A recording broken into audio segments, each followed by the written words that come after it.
antara cinta bertetangga dan waspada.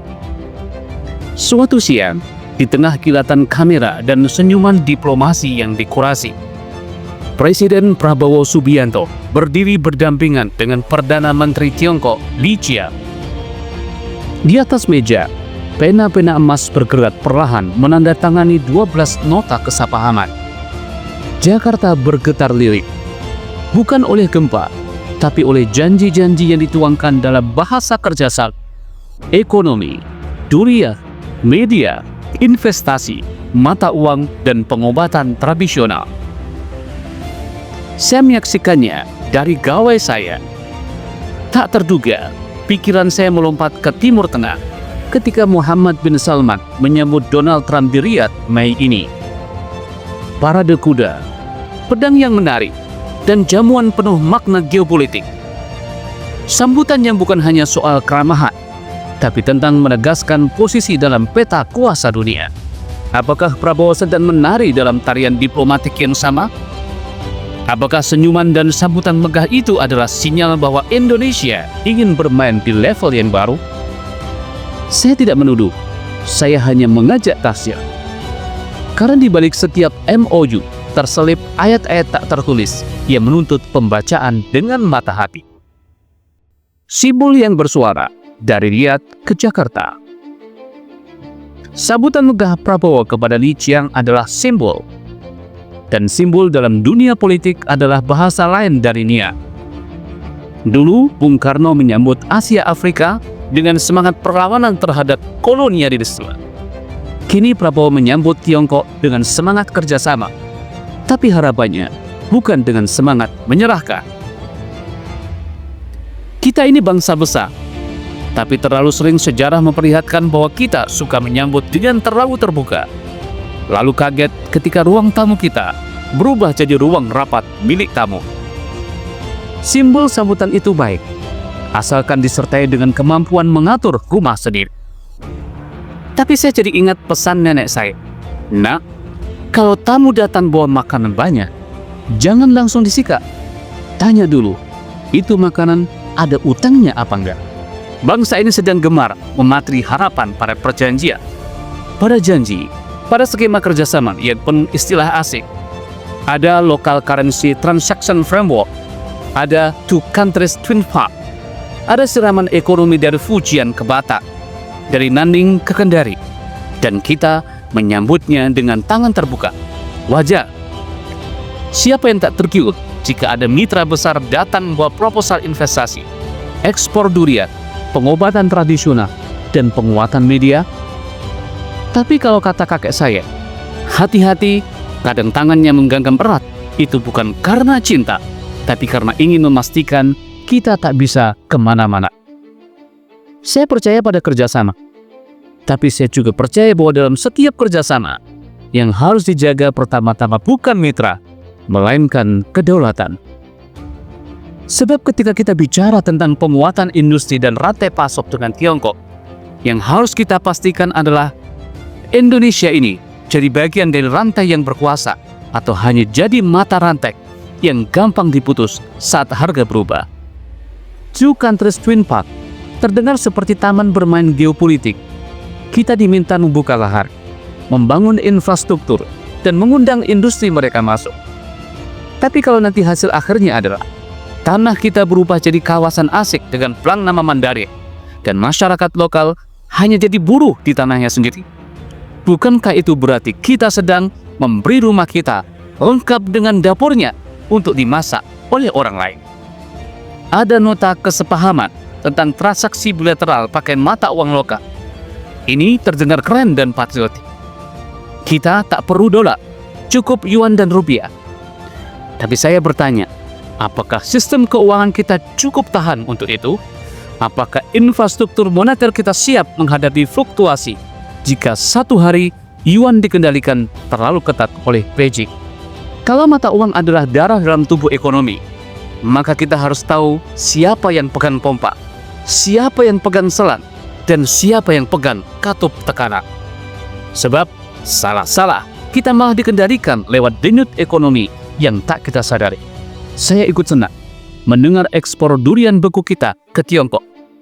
Tapi saya juga ingin tahu, apakah petani di Sumatera, Banjarnegara, di Palopo, di Sumedang ikut diberi tempat dalam perayaan ini? Atau jangan-jangan hanya konglomerat dan eksportir besar yang berjoget di atas keringat rakyat kecil? Tiongkok tahu cara bermain besar. Mereka tak hanya beli durian, mereka bisa beli kebunnya. Tak hanya beli hasil bumi, tapi juga pengaruh politik dan sosial lewat investasi besar-besaran. Maka pemerintah kita harus lebih cerdas dari yang mereka kira. Jangan sampai perut rakyat kenyang sesaat, tapi tangan kita terikat dalam jangka panjang.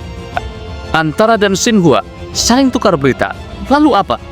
Apakah ini pertukaran informasi atau infiltrasi narasi? Jika yang masuk bukan hanya berita, tapi cara berpikir, cara memberitakan, dan bahkan cara menafsir realitas, kita harus waspada. Begitu juga dengan bidang kesehatan. Pengobatan tradisional Tiongkok adalah ilmu tua yang dalam, tapi ia juga bisa jadi pasar baru yang menggiurkan. Jangan sampai obat-obatan herbal kita yang selama ini diwariskan leluhur malah kalah bersaing di negeri sendiri karena tak diberi panggung dalam regulasi yang kita buat sendiri. Semua perjanjian ini akan terlihat indah di depan kamera dan dalam siaran pers. Tapi sejarah tak ditulis oleh penanda tangan MOU. Sejarah ditulis oleh siapa yang mendapat manfaat dan siapa yang menanggung resiko. Saya ingin percaya bahwa presiden kita tahu betul bahwa dalam cinta bertetangga pun harus tetap menyimpan sandi rumah sendiri. Bahwa dalam membuka diri, kita juga harus tahu kapan menutup itu. Sebab bangsa yang bijak bukanlah bangsa yang menolak kerjasama, tapi bangsa yang tahu bahwa kerjasama hanya bermanfaat kalau tidak mengorbankan kedaulatan. Mungkin MOU ini seperti benih. Ia bisa tumbuh jadi pohon kehidupan, atau justru menjalar jadi sulur belenggu. Yang membedakan adalah siapa yang merawatnya. Apakah petaninya arif atau investor yang hanya tahu panen?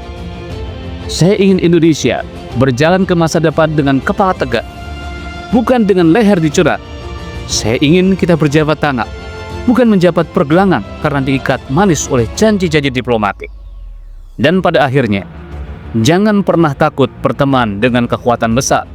Yang harus ditakuti adalah kalau kita jadi kecil di dalamnya.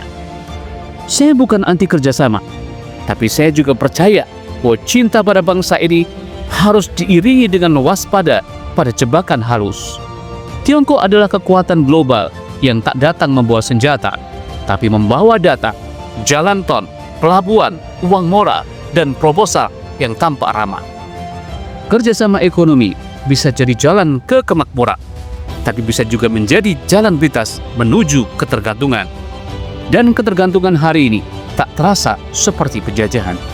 Ia datang dengan wajah bersahabat, mengajak selfie di depan MOU, dan berpamitan dengan janji investasi. Tiongkok pandai memainkan strategi jangka panjang. Di Laut Cina Selatan, mereka perlahan menggeser batas. Di daratan, mereka menanam pengaruh lewat investasi. Di ruang digital, mereka masuk lewat perangkat, aplikasi, dan infrastruktur. Dan kini, mereka masuk lewat durian dan mata uang lokal. Sambutan Prabowo tidak salah. Tadi pertanyaannya, apa yang terjadi setelah para tamu pulang? Apakah kita akan punya posisi tawar dalam proyek-proyek itu? Apakah rakyat kecil mendapat bagian atau hanya jadi penonton pesta? Jangan sampai dalam sambutan yang mewah itu kita menyerahkan terlalu banyak tanpa kita sadari. Jangan sampai kita tepuk tangan hari ini lalu merintih 5 tahun lagi karena keputusan yang kita buat tanpa kecermatan. Saya bukan orang yang tahu banyak soal diplomasi, tapi saya tahu bahwa rakyat kecil sering jadi korban dari kebijakan besar yang tak pernah mereka pahami. Maka izinkan saya menutup dengan doa. Bukan doa yang mencurigai, tapi doa yang menjaga. Semoga pena Anda tidak hanya menulis janji di atas kertas, tapi juga kesejahteraan yang bisa disentuh oleh tangan petani, nelayan, dan pedagang besar. Semoga mata Anda tak hanya melihat grafik GDP, tapi juga kesedihan ibu-ibu di desa yang kehilangan tanah mereka karena proyek. Saya tahu Anda prajurit, maka jagalah tanah ini seperti seorang prajurit sejati. Musuh hari ini tak selalu membawa senjata. Kadang ia membawa kontrak, janji investasi, dan kerjasama yang manis di mulut tapi pahit dalam praktek. Dan semoga kita tetap menjadi bangsa yang besar, bukan karena ukuran tanah, tapi karena besarnya kesadaran. Dapatkan pandangan jernih tentang makna di balik peristiwa di koran Epoch Time Indonesia. Untuk berlangganan, klik link di deskripsi. Tetap bersama Wan Jaya di Mata Pena dan Epoch Weekly, menguak esensi peristiwa.